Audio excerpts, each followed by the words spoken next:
1 घंटे के 40 मिनट के ड्रामे में अगर आप 4 सीन जो हैं डाइनिंग टेबल के निकाल दें तो आपके पास कुछ भी नहीं बचता। वो उमेरा अहमद ने बड़ा मुझे हैरान किया।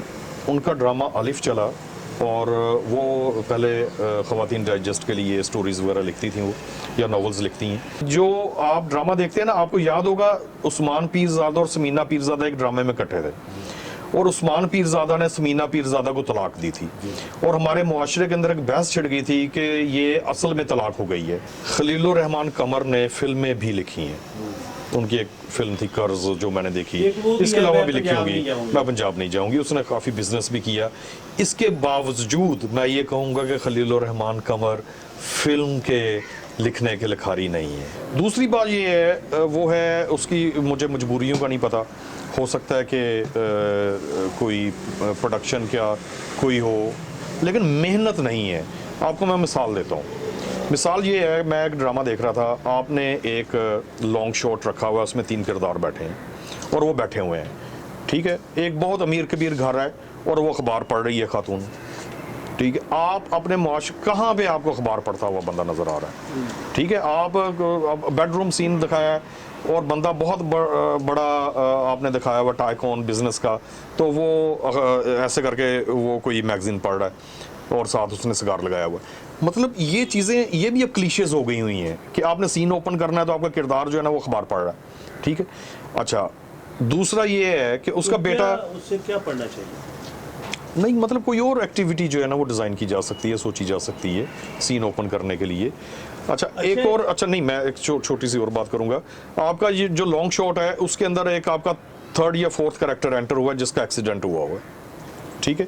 या उसने कोई ऐसा ड्रामेटिक सीन है कि जब वो एंटर होता है तो जो ऑलरेडी बैठे हुए हैं उन्होंने कोई रिस्पॉन्स देना है, बड़ा हाई लेवल का ना, हाई इंटेंसिटी का रिस्पॉन्स देना है। अब वो हाई इंटेंसिटी का जो रिस्पॉन्स है वो आपका कैरेक्टर बैठे बैठे दे रहा है, ठीक है, और आपने लॉन्ग लिया हुआ है। बेटे को एक्सीडेंट हुआ है, उसका खून निकल रहा है, उसकी टांगें जो हैं वो ज़ख्मी हो चुकी हैं, पट्टियाँ बंधी हुई हैं या जो भी है, तो उसकी माँ बैठी यहीं पे बैठी हुई कह रही है, ओह बेटा तुम्हें क्या हुआ, तुम कहीं एक्सीडेंट हो गया क्या, बच गए हो। मतलब ये नेचुरल नहीं है। अच्छा, अब यहाँ पे कैमरे का काम जो है ना वो बढ़ जाता है, एडिटिंग का काम बढ़ जाता है, आपके डायरेक्टर का काम बढ़ जाता है। अगर इसको वो किरदार जो है वो उठ के मूव करे तो वो नहीं है हमारी तरफ। अच्छा, ये एक जो ओवर रिएक्शन है ये भी देखने में आता है। अच्छा, एक जो बड़ी मज़े की चीज़ है जो मेरी बेगम ने मेरा ध्यान इस चीज़ की तरफ करवाया, वो ये है कि जब भी नाश्ता टेबल पे पड़ा होता है वो येलो रंग का वो शरबत किस चीज़ का यानी उसका कोई वो शरबत को पीता है नाश्ते के साथ। अच्छा नहीं, आपकी बात बिल्कुल ठीक है। और यहीं से मैं एक चीज़ और कहूँ कि हमारा जो सीन, जिस तरह मैंने बताया ना कि सीन शुरू हो रहा है तो वो अखबार पढ़ रही है या मतलब इस तरह का। अच्छा, सीन ख़त्म करने का भी एक टिपिकल तरीका है, वो ये है कि जब हमने सीन को वाइंड अप करना होगा तो वो खातून कहेगी मैं चाय ले आऊँ आपके लिए, चलिए अब खाना खाते हैं। मतलब आपके 1 घंटे के 40 मिनट के ड्रामे में अगर आप 4 सीन जो हैं डाइनिंग टेबल के निकाल दें तो आपके पास कुछ भी नहीं बचता।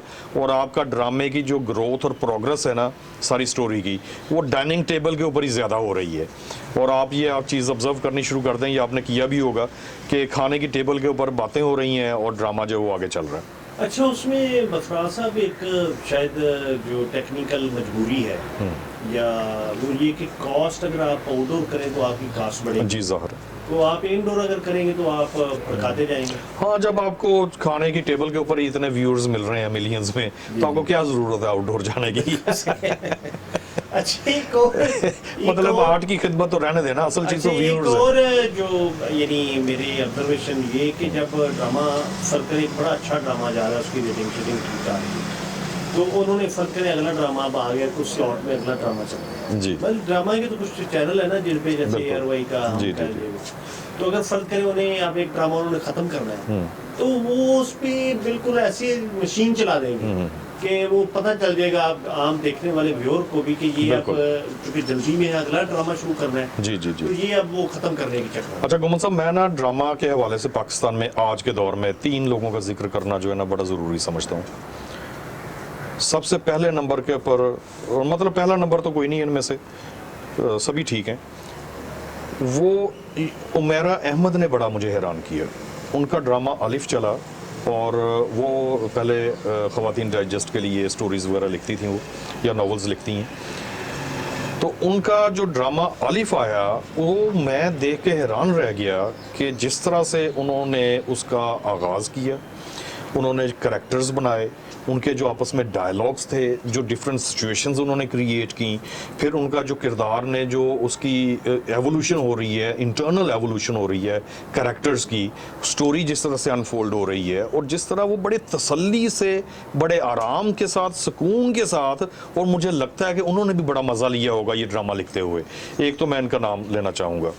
दूसरे नंबर पे साजी गुल एक राइटर आए हैं, उनका और अंग्रेज़ा ड्रामा जो था उसने मुझे बड़ा हैरान किया। बहुत अच्छा आपकी उनसे मुलाकात? ड्रामा, मेरी उनसे मुलाकात भी है। मैंने कहा अगर नहीं तो और आप करवा दें। वो NCA से पढ़े भी हुए हैं।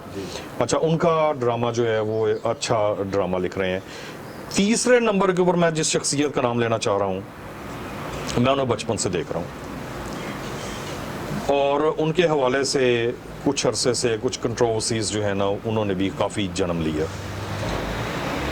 उनके जो भी ख्यालात थे या कोई इस तरह का, लेकिन उनका ड्रामा जो है उसे आप आज भी बीट नहीं कर सकते। तो आज भी उनका ड्रामा मुख्तलिफ है, लोगों को अपने हिसार में लेने की अहलियत रखता है और लोग उनके लिखे ड्रामे का इंतज़ार करते हैं। मतलब जब वो नहीं लिख रहे तो वो कहते हैं कि वो उनका ड्रामा कब आएगा, और जब आ रहा होता है तो लोग अगली किस्त का भी इंतज़ार कर रहे होते हैं। उसका नाम है खलीलुर रहमान कमर। मुझे याद है मैं बड़ा छोटा था जब उनका ड्रामा PTV से चला, दस्तक और दरवाज़ा मेरा ख्याल है कि उसका नाम था, उस्मान पीरज़ादा और इस तरह करके। उस वक्त ही उनकी जो टोन और टेम्पो था ड्रामा लिखने का और जो उसका एक स्टाइल था वो बहुत मुख्तलिफ था। अच्छा, डायलॉग की मैं आपको बात कर रहा था, खलीलुर रहमान कमर साहब अपने डायलॉग के हवाले से ज़्यादा जाने जाते हैं। उनका डायलॉग जो है, नहीं जाने तो वो और बहुत सी वजूहत। नहीं वो भी है, ठीक है, लेकिन ड्रामा राइटिंग के हवाले से, उनके फ़न के हवाले से अगर हम बात करें, उनका जो डायलॉग है वो लगता है कि नेचुरल नहीं है। जो डायलॉग है वो स्पेशली लिखा हुआ होता है, उसकी क्राफ्टिंग और तरह की होती है, लेकिन वो नेचुरल होता है और बड़े छोटे और सटल डायलॉग्स जिसे हम कहते हैं उसके ज़रिए से वो बात को आगे बढ़ाते हैं और वो बहुत मीनिंगफुल होते हैं। लोग बड़ी देर तक उनके डायलॉग के ऊपर जो है ना वो सर धुनते हैं।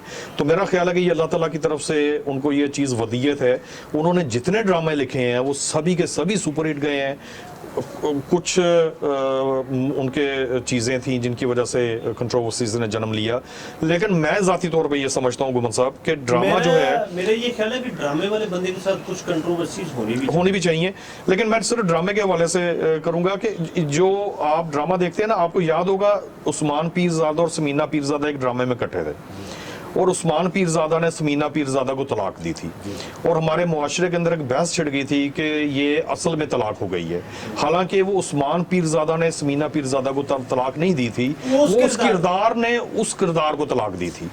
ठीक है, इसी तरह जब आप एक ड्रामे के अंदर एक सिचुएशन क्रिएट की है, और सिचुएशन हम अपने मुआशरे से लेते हैं या कहानी की डिमांड्स होती हैं, ठीक है, उसमें कुछ प्रोपेगेंडा इन्वॉल्व होता है कई चीज़ों के अंदर, लेकिन जो मैं ये समझता हूँ कि जो ये ड्रामा लिखता है ना खलीलुर रहमान कमर, ये प्योर आर्ट के पॉइंट ऑफ व्यू से ड्रामा लिखता है। इसमें बहुत ज़्यादा मतलब थीम्स उस तरह से नहीं होते, हिडन थीम्स जिसे हम कहते हैं, मतलब एजेंडा सेटिंग नहीं होती। उसमें एक किरदार ने अगर दूसरे किरदार को थप्पड़ मारा तो उसका मतलब ये नहीं है कि एक औरत ने पूरी और औरत का जो एक क्लस्टर है उसने पूरे मर्दों के क्लस्टर को थप्पड़ मार दी है, ठीक है, या एक मर्द ने अगर एक औरत को थप्पड़ मारा तो वो ये औरत की तजलील नहीं हो रही, ये वो एक किरदार है। और अच्छे बुरे किरदार, अच्छी बुरी औरतें, अच्छे बुरे मर्द, ये आपको हर मुआशरे में मिलते हैं। तो इसको उस तनाजुर में देखना चाहिए, बजाय इसके कि हम उसको ये कहें कि जनाब औरत के ऊपर जुल्म दिखाया जा रहा है या मर्द के ऊपर जुल्म दिखाया जा रहा है। ऐसा नहीं होता, वो किरदार होता है, वो कहानी होती है। इसी तरह ये पिछले दिनों एक ड्रामा चला जो बड़ा मशहूर हुआ ARY के ऊपर, उसमें वो एक लड़का है जो कुछ नहीं करता, तो लड़की जो है उसको उससे मोहब्बत हो गई है, पहले उसकी शादी किसी और के साथ होनी थी, हानिया आमिर और फहद मुस्तफ़ा उसमें थे। अच्छा। वो बड़ा अच्छा ड्रामा गया और उसका उसका टोन एंड टेम्पो भी बहुत अच्छा था, मतलब लोगों ने उसे बड़ा पसंद किया है उस ड्रामे को। तो उसमें भी देखें वो किरदार है, एक दो भाई हैं, दोनों एक दूसरे से मुख्तलिफ हैं। एक जो है वो कुछ नहीं कर रहा लेकिन वो पुरखलूस आदमी है, ठीक है। दूसरा जो है वो बड़ा एम्बिशियस है लेकिन उसके लिए अच्छे और बुरे की कोई तमीज़ नहीं है, ठीक है। तो वो जो आदमी जो अच्छा या बुरा कर रहा है और उस अपनी बीवी को धोखा दे रहा है, उसका मतलब ये नहीं है कि पूरी दुनिया के मर्द जो हैं पूरी औरतों को, पूरी दुनिया की औरतों को धोखा दे रहे हैं, ऐसा नहीं होता। वो किरदार होते हैं मुआशरे के। तो मेरा ख्याल है कि इसे ऐसे ही देखना चाहिए। अच्छा, मेरा अहमद का ये है कि चूंकि इन्होंने मरेकल सियालकोट से एमए इंग्लिश किया हुआ है, उधर से ही रहने वाली, ठीक। तो वो चूंकि इंग्लिश लिटरेचर में भी उन्होंने ज़ाहिर ड्रामा भी पढ़ा होगा, पोइट्री भी पढ़ी होगी, तो उनका कहने का मतलब ये है कि जो एक मैकेनिक्स हैं ड्रामा के, जी जी जी, वो गालिबन उन्होंने पढ़े सारे हैं। लोगों को नहीं पढ़ते तो बेशुमार लोग जी हैं जी ना। बिल्कुल बिल्कुल। वो पढ़ने से ज्यादा वो उनकी अप्रोच क्लियर हो गई या उनको जी। समझ आ गई कि किस तरह उन्होंने बिल्कुल, प्ले बिल्कुल, करना है प्ले करना अपने है। किरदारों के साथ। बिल्कुल बिल्कुल। हालांकि बिल्कुल। ये अमूमी तौर पे थोड़ा मुश्किल होता है कि आप कहीं दूर दराज रहे, मेन स्ट्रीम में ना हो। जी वो मेरे ख्याल में ऐसी राइटर हैं कि जो डाइजेस्ट के थ्रू मेन स्ट्रीम मीडिया में है, जी। और भी बेशुमार कराची की हाँ। लिखने वाली है जी जी बिल्कुल बिल्कुल। है इसमें। तो खलीलुर रहमान जो कमर है उनमें एक पोटेंशियल है। देखिए, मैं आप उनसे इत्तेफाक करें या ना करें, लेकिन ये कि उनके ड्रामे में ये पोटेंशियल है कि वो सिनेमे तक भी पहुंचे। जी वो बिल्कुल। मेरे पास तुम हो जो सिनेमों में दिखाया गया, जी जी जी जी और वो बड़ा पॉपुलर हुआ। अभी भी एक ड्रामा उनका चल रहा है। जी। अच्छा, having said that, Khalilur Rahman Qamar ने फिल्में भी लिखी हैं। उनकी एक फिल्म थी कर्ज जो मैंने देखी, एक वो भी इसके है, अलावा मैं भी लिखी पंजाब होगी। नहीं जाऊंगी। मैं पंजाब नहीं जाऊंगी। उसने काफ़ी बिजनेस भी किया। इसके बावजूद मैं ये कहूँगा कि खलीलुर रहमान कमर फिल्म के लिखने के लिखारी नहीं है। खलीलुर रहमान कमर ड्रामे का एक बेताज बादशाह है, लेकिन फिल्म उनका, मेरा ये ख्याल है ज़ाती तौर पे कि फिल्म उनका काम नहीं है। अच्छा, दूसरी आपने साजी गुल का, उसने भी वाकई सच्ची बात ये है कि वो अंग्रेज़ा से मेरे जहन में तो वो रजिस्टर्ड उससे हो। जी बिल्कुल ऐसे ही। अच्छा, एक जो आपने नाम ली, उनसे पहले उनका एक ड्रामा था सन्नाटा, वो भी बहुत अच्छा ड्रामा उनका अच्छा, चलता रहा। फसी बारी खां भी बहुत डिफरेंट है, फसी बारी खान। बड़े मौज़ूआत पे उनके जो अच्छा, भी- मैं इसको एडिटर आप लगा लेंगे। तो ड्रामे के हवाले से अगर मैं बात करूं तो मेरा ख्याल है कि 4 जो ड्रामा राइटर्स हैं उनका काम जो है वो बोलता है और लोग उनके लिखे हुए ड्रामों का इंतज़ार करते हैं। अच्छा, इसमें जो फसी बारी खान है उनका नाम अगर ना लिया जाए तो मेरा ख्याल है कि ये लिस्ट मुकम्मल नहीं होगी। फसी बारी खान ने ड्रामे को हकीकी ज़िंदगी के करीब किया है। अच्छा, फसी बारी खान साहब के बारे में मैं ये समझता हूँ कि उन्होंने ड्रामे के लिखने के अंदाज़ को तब्दील किया है पाकिस्तान में। छोटी स्क्रीन के लिए उन्होंने पहले जो ड्रामा लिखा जा रहा था, या आप इस दौर में भी अक्सर ड्रामा राइटर्स जो हैं वो लिखते हैं, वो आपके गली मोहल्ले में नहीं लेकर गए। अताउल कासमी का अगर हम नाम लें, चूँकि वो पहले वाले थे, और मेरा ख्याल है अताउल हक कासमी ड्रामे का एक बहुत बड़ा नाम है। मुन्नू भाई ड्रामा लिखने का एक बहुत बड़ा नाम है। इनको पता था कि स्क्रीन प्ले राइटर क्या है, बानो खुशियत है, वो नहीं, वो तो है थे ना, लेकिन जो आम आदमी, जो एक जी आम आदमी की कहानी जो बयान की गई है ना, वो जो मुन्नू भाई कर गए हैं। आप देखें सोना चांदी जो है वो किस तरह से उन्होंने वो किरदार जो है वो तख्लीक किया, और आरिफ वकार साहब जो हैं। तो इसके अलावा डॉक्टर अनवर सज्जाद का नाम अगर ना लिया जाए, और वो बाकायदा स्क्रीन प्ले पढ़ा हुआ शख्स था, और फिर अफसाना भी उन्होंने बहुत अच्छा लिखा, एक्टिंग बड़ी अच्छी की, लेकिन वो एक बड़ा नाम है। अगर हम माजी में जाएं या असगर नदीम सैयद, जी जी, अमजद, हाँ, बहुत नाम है, बहुत नाम है। जी जी जी, बहुत बड़े। हम आजकल की बात कर रहे हैं। जी जी, तो आजकल के बात अगर करें हम, तो उसमें फसी बारी खान का एक अहम नाम है। उसने डायलॉग को बड़ा शाइस्ता और शुस्तगी के साथ साथ उसे उन्होंने आम कर दिया ना। अच्छा, फसी के मैं एक और मैं उसकी खूबी देखता हूँ जी, आप अगर अलामत को इस्तेमाल करें ना, तो इलामत जो है वो आम आदमी की समझ में ना आए, जी तो वो फिर इतनी सटल हो जाए कि वो समझ ही ना आए, समझ ही ना वो आए। आपके जहन से गुजरे। जी बिल्कुल। लेकिन इसकी सटलनेस के साथ आर्ट भी उसमें गुंदा हुआ जी बिल्कुल बिल्कुल और वो बिल्कुल कन्वे होता है, बिल्कुल यानी जो अबलाग है वो बहुत है। जी बिल्कुल ऐसे ही। तो ये अच्छा जा रहा है ओवरऑल ड्रामा हमारा। तो ये ज़रा आप ज़रा फिल्म के हवाले से बताइएगा कि इंडियन फिल्म को आप कहाँ देखते हैं? देखें, इंडियन में इस वक्त ना दो पैरेलल स्ट्रीम्स चल रही हैं फिल्म्स की। एक तो उनकी इलाकाई फिल्म है जिसमें आप पंजाबी फिल्म या तामिल फिल्में या और इस तरह की मुख्तलिफ जो तेलुगु उनके या- तेलुगु बिल्कुल, जिसे हम साउथ का सिनेमा कहते हैं। दूसरा उनका मेन स्ट्रीम सिनेमा है। इंडिया का जो साउथ सिनेमा है या पंजाब का जो सिनेमा है उसने बहुत ज़्यादा फ्लोरिश किया है और उसने आपका जो उनका मेन स्ट्रीम सिनेमा था जिसे हम बॉलीवुड कहते हैं उसको वो बहुत पीछे छोड़ गया है। और ये वाली बात बड़ी ही हैरानकुन है कि उनकी जो फिल्में साउथ में हिट हो चुकी हैं और उन्होंने बहुत बिजनेस किया, वो वाली फिल्में जो हैं वो उन्होंने अपने बॉलीवुड में भी लेकर आए और उसको उन्होंने उर्दू में बनाई जिसको वो हिंदी कहते हैं। तो इंडिया का सिनेमा अपने अंदाज का दुनिया का एक मुमताज़ सिनेमा है। अच्छा, इसमें दो फिल्मों का मैं जिक्र करना चाहूँगा कि एक तो चमकीला दिलजीत दोसांझ की, जी और एक वो लाइफ बोट के गोट लाइफ, वो जो साउथ की- स्केप गोट नहीं नहीं नहीं लाइफ, हाँ वो है इस तरह का नाम है। जी जी, जी वो जिसमें वो अरब ममालिक के हवाले से जी, कफील जी, का जी। किरदार और किस तरह जी, जी, यहाँ जी। के लोगों के साथ होता है, जी जी जी। तो वो तो इतना उस फिल्म का देखें, असल में ना इंडिया के फिल्म राइटर को वहाँ पे आर्ट फिल्में भी बनती हैं और एंटरटेनमेंट के हवाले से भी प्योर संजीदा भी और मज़ाहिया भी, लेकिन इंडिया एक फ़न जान गया है उसका राइटर जो है, और credit goes to their screen writers. Theme को निट किस तरह करना है फिल्म में, स्क्रीन प्ले में, उन्होंने बहुत बड़ी बड़ी थीमेटिक फिल्में बनाई हैं। अभी पिछले दिनों जो डंकी फिल्म आई मिसाल के तौर पे, जिसमें बहुत सारे लोग जो हैं वो गैर कानूनी तरीके से यूरोप या दुनिया के दूसरे ममालिक में पहुंचने की कोशिश करते हैं। पर्पस बहुत अच्छा है उनका, लेकिन वो जिस तरीके से जा रहे हैं वो इलीगल है। और एंड पे जो उन्होंने क्वेश्चन उठाया है कि आप अमीर आदमी तो आ जाए तो वो तो किसी भी तरीके से आ जाए, लेकिन जो गरीब आदमी आया है आप उसको दोबारा गरीब कर देते हैं, मतलब इस तरह का एक थीम था।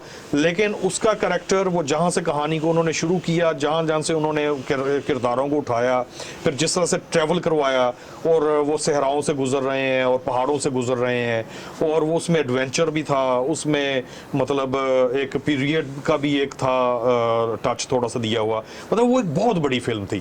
इस तरह की वो कई ऐसी फिल्में हैं ख़वातीन के मौज़ूआत के ऊपर।